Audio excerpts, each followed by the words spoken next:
Sinabi niya agad sa lalaki ang lugar kung saan sila susunduin. Walang isang oras dumating ng pinsan ng kaibigan. Si Alicia nakatulog na yata habang siya'y pasuray-suray ng tayo. Sinubukan niyang tulungan ng lalaki nang akayin nito si Alicia palabas. Pero pinigilan lang siya nito dahil parang matutumba na rin siya. Tawa lang siya ng tawa nang parang hindi alam ng lalaki kung sinong aalalayan sa kanilang dalawa. Pumara kagad to ng taxi. Gusto sana nitong isama sa pag-uwi sa bahay ng mga ito. Dito kasi sila natutulog ni Alicia tuwing lumuluwas sila ng Maynila. Tumanggi siya at nagpatid lang sa bahay ng mga Deluca dahil papasok na siya ng opisina bukas. Tinulungan pa siya ng pinsan ni Alicia na makababa ng taxi nang uminto na sila sa labas ng gate nang sinasakay nila. Salamat! Ngiting-ngiti pa siya rito na pumupungay ang mga mata sa kalasingan. What happened to her? Paano pa silang napatingin sa pinsan ni Alicia na may-ari ng parang galit na boses na iyon? Evening, Adrian? Sa kalasingan ni Clara nakalimutan niyang galit pala ito sa kanya kahit ang laki ng ngiti niya sa binata. Good evening, sir. Inatid ko po si Clara kasi lasing na lasing po. Clara, kayong dalawa lang ang nag-inuman? Kumunot ang noo ni Adrian habang nakahalokip-kip ang dalawang braso at nakatayo sa harapan nila. Ay hindi po, sila po ng pinsan kong si Alicia. Lasing din. Kayo na po munang bahala kay Clara at aalis na rin po kami. Parang nahihintakotang nagpaalam kagad ang lalaki kay Adrian. Clara, aalis na kami. Baring daw sa kanya. Sure. Patawa-tawa pa siya habang sinisilip ang walang malay na si Alicia sa loob ng taxi. Hi babe.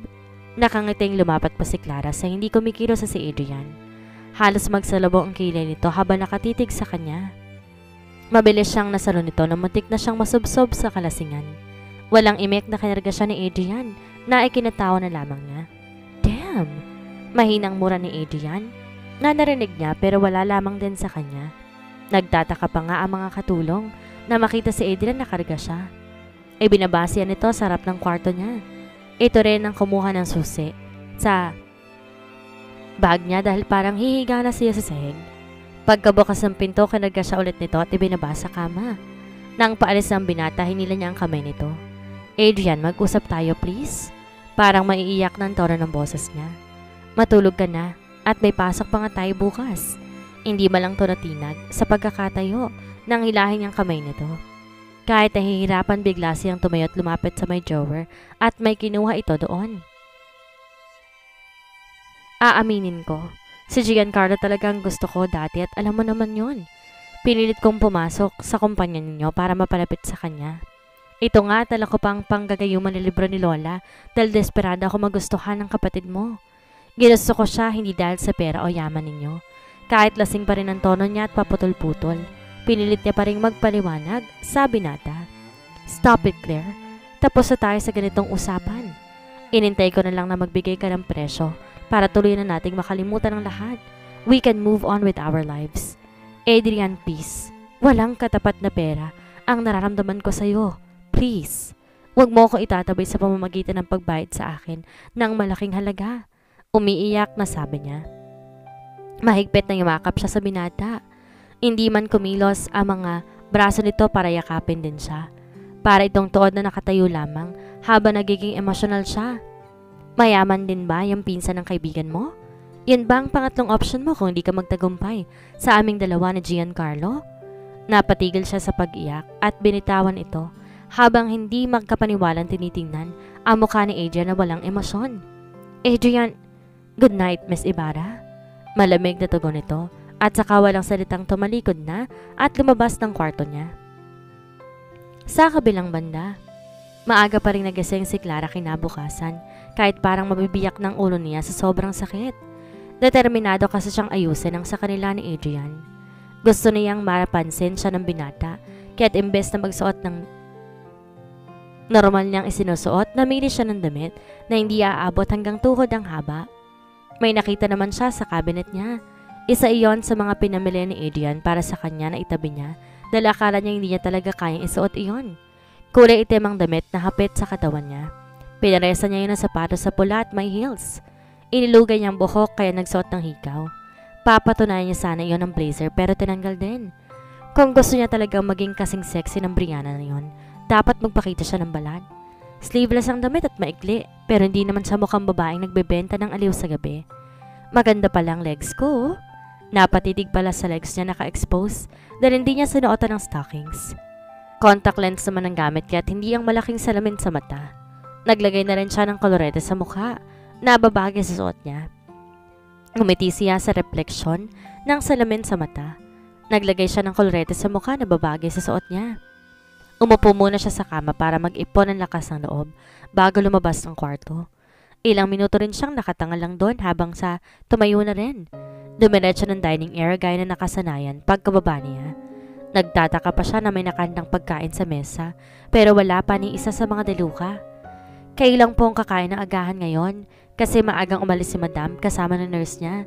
Si Sir Giancarlo naman po ay may breakfast meeting po yata. Sa lubong ng katulong na nandun, si Adrian, umalis din po ng maaga. Tumango na lamang din siya. Sige, salamat sa inihanda ninyo ha. Hindi pa naman din ako gutom. Mamaya na lang din ako kakain sa office. Nakangiting sabi niya rito. Okay lang po. Naghihintay pa lang driver sa labas para ihatid ka. Ibinilin kasi ni Sir Giancarlo. Okay. Salamat uli. Kahit ang driver nagulat, sa ayos niya kaya't natanong ito kung sa office ba siya ihahatid or sa ibang lugar. Muntik na tuloy siyang bumalik ng kwarto para magbihis, pero pinigilan niya ang sarili.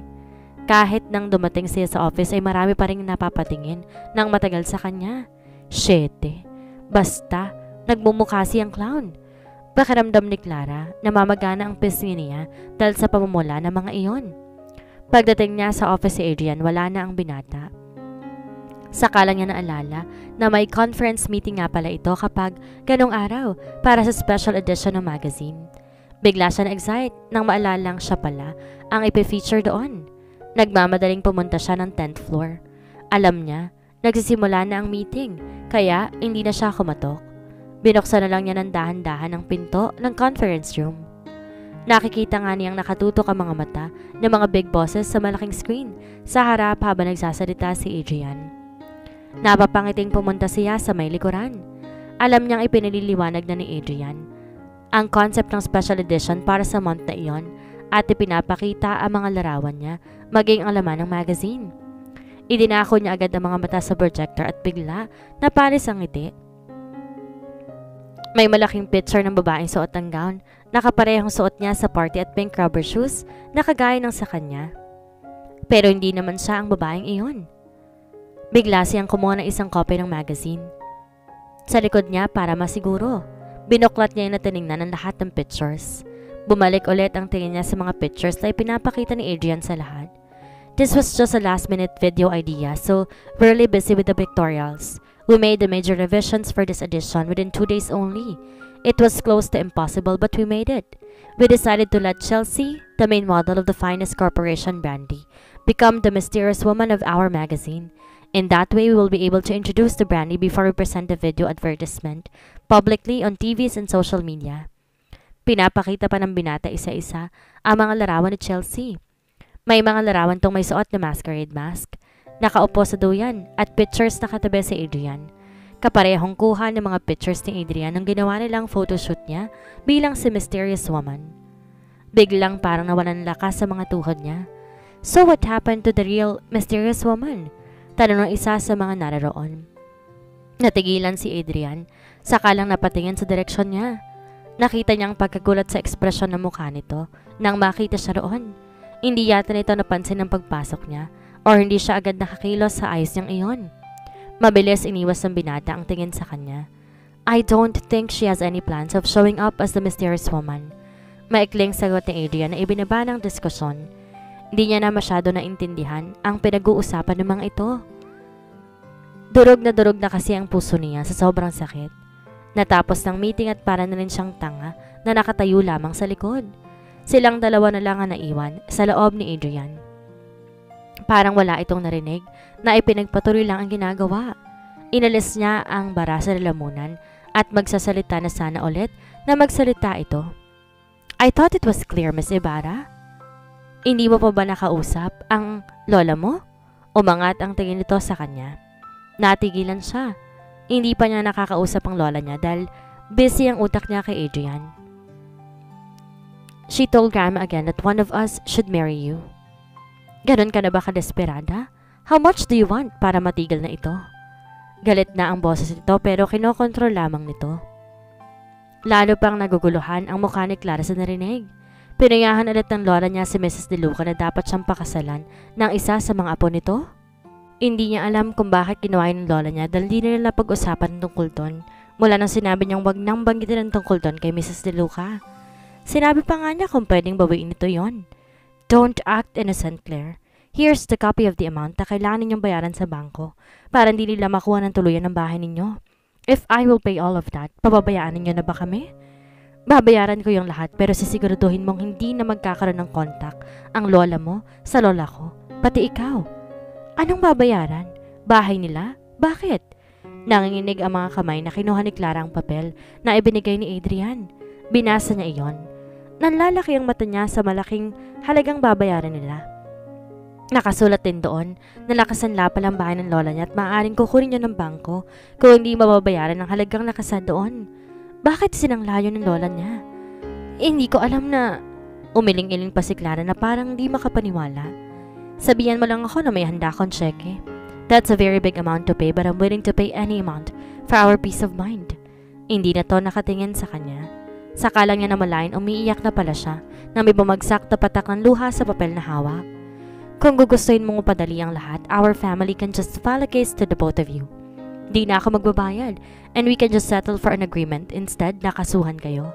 But then again, I was considering our good times together, Claire. Pinahid ni Clara ang luha sa mga mata, tsaka umayos ng tayo. Kakausapin kong lola ko. I am sure may explanation siya para dito. Gusto ko lang din sabihin na wala akong alam tungkol sa bahay namin. Hindi itong rason kung bakit gusto mong akitin ang isa sa amin ni Giancarlo. Yun ba yun, Claire? Sanay na yata tong titigan siya ng ganon kalamig na para bang walang emosyon ng mga mata nito, maliban sa galit na nakikita niya minsan. Biglang bumukas ang pinto ng conference room at nilawanon si Monica. Nagpalipat-lipat ang tingin ni Monica sa kanilang dalawa. Lalo pang nangunot ang noo ng babae na makitang ayos niya. Kanina pa kita hinihintay, Clara. Ang dami ng kalat sa studio at kailangan pa bang i-remind sa'yo ang mga gagawin mo? Wait, are you crying? Oh, did Adrian just fire because of your incompetence? Wow, at least you're dressed to kill para tanggapin ang masamang balita na yan. Parang siyang-siya pa, nasabi nito. You can do your duties now, Miss Ibarra, as Monica's assistant, sabat ni Adrian. Oh, I thought sinisante mo na talaga siya. Parang nadismaya pang sabi ni Monica. Walang nagsalita sa kanilang dalawa ni Adrian. What are you waiting for, Clara? Itiklop ni Clara ang hawak na papel, tsaka nanghihinang umalis doon nang di na nagsalita pa. Don't tell me, Adrian. Kasali siya sa listahan ng mga babaeng pinaiyak mo. Narinig pa niyang tanong ni Monica na may kasama pang mahinang tawa bago siya nakalabas ng tuluyan sa conference room. Alam niya, nagbumukha siyang katawa-tawa dahil nakapostura pa siya with high-heeled shoes para lang mamulot ulit ng mga nagkalat na mga gamit at damit ng mga modelo. Pinagtitinginan pa siya ng ibang modelo habang wala sa sarili. Pinupurot ang mga kalat na mga ito. Hindi niya alintana ang makahulugang tingin or kung anumang pinagsasabi ng iba. Mas nakafocus ang isip at nararamdaman niya kay Adrian at sa sakit na nararamdaman ng puso. Kanina pa rin sumasakit ang mga paa niya dahil sa haba ng takong na sapatos sa suot. Kung nandun lang siguro si Camille, dinamayan na rin siya nito. Pero laging may out-of-town pictorials ang babae. Nangihinang napaupo siya sa isang kahon sa tabi habang tinatanggal ang sapatos. Gusto niya sanang tawagan ng lola niya ngayon. Give up na ba, Clara? Umiling-iling siya habang nasa mukhang dalawang kamay. Naiintindihan niya ang pakikitungo ni Adrian sa kanya. Siyempre, hindi maiwasang pagdududahan talaga siya nito dahil sa mga nalaman. Kailangan lang talaga niyang ipaliwanag ang lahat sa binata. Sabihin ang makapal ng mukha niya dahil pinagsisisikan pa ang sarili. Pero ginagawa niya iyon dahil tama ng mahal na rin siya ni Adrian. Ang pagmamahal na iyon ang siyang pinagkukunan niya ng lakas. Mahigit 1 linggo na mula na mangyari ang di nila pagkakaunawaan ni Adrian. Hindi niya pa rin nakumpronta ang lola niya tungkol sa ipinayo nito ulit kay Mrs. De Luca at tungkol sa pagkakasanla ng bahay nito. Siguro gusto niya munang harapin pa isa-isa ang mga problema niya. Napagpasyahan niya ng gabing yun tawagan ng lola niya para tanungin kung bakit isinanla nito ang bahay. Kailangan niyang malaman ng dahilan bago niya subukang kausapin ulit si Adrian. La, mabutit na patawag ka apo. 2 araw ka nang di nakakatawag. Mabutit nag-text ka na magiging busy ka ngayong linggo dahil kung hindi, iisipin ko talagang baka may nangyari na sa'yo. Medyo na guilty siya. Iniwasan niya kasi munang tawagan ito hanggat hindi pa malinaw ang utak niya. Pasensya na po la, busy lang po akong masyado. Hindi ka ba kita nagising? Mag-aalas 7 na kasi ng gabi at alam niyang maaga itong natutulog. Hindi naman, masaya nga ako napatawag ka eh. Ako na sanang tatawag sa'yo pero naisip ko, baka maistorbo kita at kaya hinintay ko na lang ang tawag mo. Inalis niya muna ang bara sa lalamunan. Bago nagsalita, La, sinanda pala ninyong bahay ninyo. Matagal bago ito nakasagot sa kabilang linya. Paano mo nalaman? Pinag-isipan pa ni Clara ang isasagot doon. Tumawag kasi ang bangko sa akin at pinaalam na lumalaki ng interes at posibleng kunin nila ang bahay. Hindi ko naman nilagay ang number mo sa form. Bakit alam nila ang number mo? Baka po may resources sila, pero La, bakit niyo po sinangla? Hindi ba't mahal na mahal po ninyo ang bahay na yan, kaya ipinundar niyo pareho ng lolo? Katahimikan ulit ang namagitan. Ayoko na sanang ipaalam sa'yo dahil baka mag-alala ka pa dyan. Kaluluwas mo lang na Maynila na maramdaman ko ang matinding sakit ng ulo at para bang mamamatay na nga ako.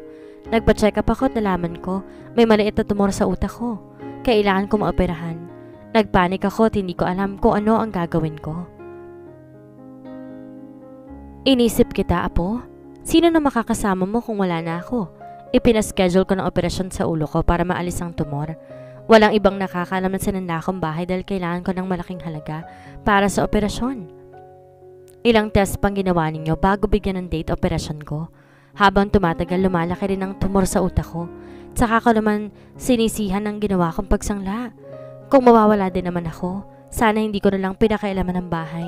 Ito lang ang tayong may pamamana ko sa'yo tapos mawawala pa. Bumalik ako sa bangko para sana bayaran at bawiin na lang yung pagsangla. Pero hindi na magkasya ang pambayad ko dahil nagamit ko na rin sa mga gastusan sa mga test na isinasagawa. Habang nakikinig, otomatikong tumulong luha sa mga mata ni Clara. Hindi niya alam ang hirap na pinagdaanan ng lola niya mag-isa dahil wala siya sa tabi nito. Hindi man lang niya ito nadamayan sa panahong kailangan siya ng lola niya.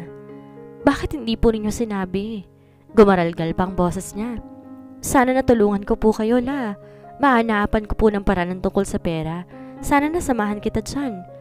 Hindi ko kailangan ng anumang mana. Dahil mas kailangan kita, la.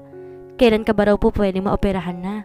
Hindi maampat-ampat ang luha sa mga mata ni Clara. Apo, wag ka nang umiyak dyan. Okay lang ako rito. May binigay na silang gamot para maibsan ang sakit kapag sumusumpong ang pananakit ng ulo ko. Tanda na ako sa anumang mangyayari. At ang nasa isip ko lang ay ikaw. Gusto ko maayos ang kalagayan mo kung sakali mang mawala akong bigla. Maliwanag na tugon na matanda. Kaya pala iginiit nito kay Mrs. De Luca na dapat siyang mapakasalan ng isa sa mga apo nito. Gusto ng lola niyang maginhawa ang buhay niya kung sakaling mawala na nga ito. Iniisip siguro nitong kailangan niya ang pamilya De Luca dahil iiwan siya nito na wala man ang maihahabilin sa kanyang kahit ano. La, hindi ka pa mawawala dahil magpapa-opera ka pa. Uuwi ako dyan para samahan ka sa ospital. Matatag na sabi niya kahit panay pa rin ang agos ng luha. Hindi ako magpapa-opera. Itong perang naiwan ko mula sa pinagsanlaan ng bahay iiwan ko na sa'yo. Ayokong isigal ito sa kalusugan na hindi na ba ako sigurado. La, huwag kang mag-iisip ng ganyan. Ayokong sinasabi mo yan. Magpapa-opera ka. Hindi mo na ako makikita kung tatanggi ka. Gusto na niyang mainis dito. Nagkagalit siya sa isiping handa na itong hintay na lamang ang kamatayan para lang may maiiwang mana sa kanya. Clara, magpapaalam muna po ako sa trabaho para samahan ka sa pagpapacheck up ulit. Ipapaschedule natin ang operasyon mo sa lalong madaling panahon. Hindi na nakatanggi pa ang lola niya sa tono ng boses na ginamit ito. Matagal pa muna sila na nag-usap. Hindi na siya matahimik pa sa nalaman. Kinausap niya ang anak ni Aling Miding na kasama dito sa bahay para kamustahin ang kalusugan ng lola. Wala rin pala itong alam sa totoong kalagayan ng lola niya. Ang alam lang nito ay nagpapasama magpa-check up ang lola niya sa ospital dahil sa hika nito. Pinakausapan niyang bantay ang mabuti ang matanda at tawagan agad siya kung kinakailangan. Napagpa siya ni Clara magpaalam muna ng ilang araw para samahan ang lola niya sa doktor.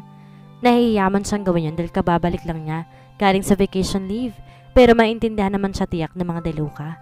Ang tanong, kanino ba siya magpapaalam? Paano pala sila ni Adrian? Huminga siya ng malalim. Napagpa siya niyang subukan uling kausapin si Adrian. At ipaliwanag kung bakit na isang lalang lola niya ang bahay nito at kung bakit ninanais nitong maipakasal siya sa apo ni Mrs. De Luca. Sigurado siyang maintindihan na rin ni Adrian lahat. Gusto niyang maayos din muna sila bago umuwi sa kanila. Umaga pa lang kinabukasan, pinuntahan niya agad ang binata sa opisina nito bago ito umalis muli. Lagi kasi nitong kasama si Brianna kapag umaalis ito ng opisina. Kapag dumating na sa office si Brianna ay lagi nang kasabay nito si Adrian paglabas. Iniiwasan niya na mag-isip na masama sa dalawa at lagi dinigdik niya sa utak na trabaho lang dahilan ng paglabas-labas sa mga ito. Kumatok siya ng 3 beses sa pinto. Come in! Pumikit pa siya bago pihitin ang seradura ng pinto sa opisina ni Adrian. Brie, I'm going to the airport now. We can just cancel our meeting for today. Susunduin ko kasi si Hannah. Bigla itong natigilan nang makita ang pag-angat nito ng tingin. Akala yata nito si Brianna ang kumatok kanina. Susunduin si Hannah sa airport? Bigla umalingaw sa utak ni Clara ang sinabi nito. Tumikim muna ito na makabawi sa pagkabigla pagkakita sa kanya. Yes, Miss Ibarra? Formal na tanong ni Adrian sa kanya. Napakurap-kurap pa muna siya habang nanatiling nakatayo lamang sa harap ng binata. Pinaalala niya agad sa sarili kung bakit siya nandoon. Kaya tinalis niya muna ang isip na narinig dito tungkol sa pagsundo kay Hannah.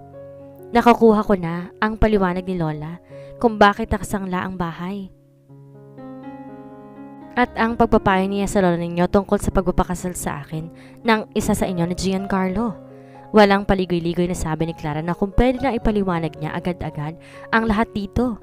Marahas na napabuntong hininga si Adrian. Nanarinig na napaigdad sa kanya. Again with this issue? Hindi na kita kinulit tungkol sa usapan natin last time dahil bibigyan kita ng pagkakataon kung kailan ready ka ng sundin na napag-usapan natin.